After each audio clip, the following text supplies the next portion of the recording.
The problems Mr. Trump is having with his wall are something which Australian Republicans don't take much interest in, at least from a constitutional point of view. And this demonstrates how fake our Australian Republicans are. If they were really interested in a real republic, they'd be looking at the United States, they'd be looking at Switzerland, and they'd be asking themselves, what can we learn from them? Because if you're going to change your constitution, you change your constitution to improve the governance of the country. You don't change it because you want to get rid of an institution you have a particular dislike for, that is the Crown.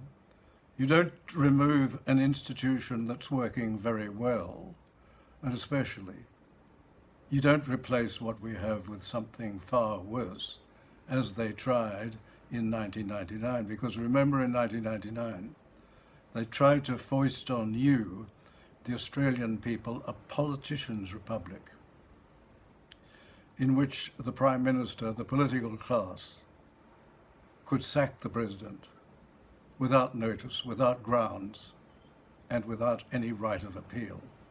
There would have been no republic like that in the world. No republic which would have handed over so much more power to the politicians. And surely we don't want that. But going back to the United States, the question is why? Why? Since the Republicans were in power for 2 years, didn't Mr. Trump build the wall when the Republicans were in a majority? And the answer is something which escapes our Republicans, and that is that in the United States we have a greater separation of powers, and the government doesn't control the legislative agenda as our government does. Very few bills are private members' bills, at least successful ones in particular. Most bills come from the government. And although they don't control the Senate, they certainly control the House, and therefore the legislative agenda. Perhaps it's good to have that separation of powers. We should be looking at that. But not from our Republicans. They show no interest.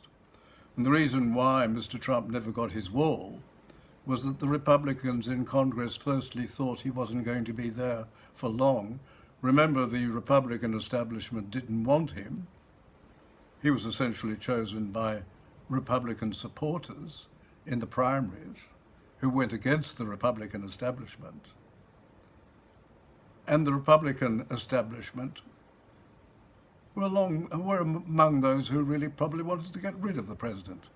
But they didn't, and he's been very successful in getting his agenda through. But he couldn't get the wall. And when he was toying with vetoing the funding bill last year in 2018, that was a very big bill for $1.3 trillion, not billion, $1 trillion.